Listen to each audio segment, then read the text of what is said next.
د زړه درزا د ژوند نښه وي. کله چې دا ودرېږي نو هر ساه لرونکی ژوند د لاسه ورکړي.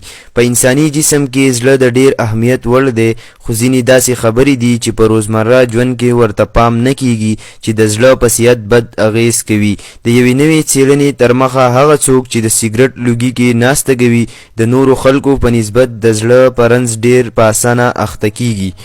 دویم هغه خلک چې د سرې غوښې استعمال زیات کوي او ورسره ورزش نه کوي یا دوړجن ماحول کې ژوند کوي هم ډېر په اسانه د زړه په رنځ اخته کیږي. په څېړنه کې د یادې بیمارۍ نه د ځان خوندي ساتلو دپاره ځینې داسې احتیاطي تدابیر په ګوته شوي دي چې روزمره ژوند کې د خپلولو سره د دې بیمارۍ امکانات تر ډېر حده کمیدی شي.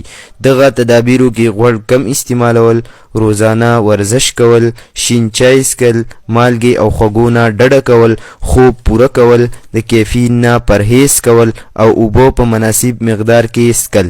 یاد تحقیق د خپل ریپورټ په اخیره کې وایي چې که یو تن د منفي خیالاتو او بدنیتۍ په ځای خپل چاپیریال خوشګوار جوړ کړي او خلکو سره ښه رویه خپله کړي نو کولی شي چې تر ډېر حده د زړه د ناروغۍ نه ځان محفوظ وساتي. منظور افغاني، غږ نیوز.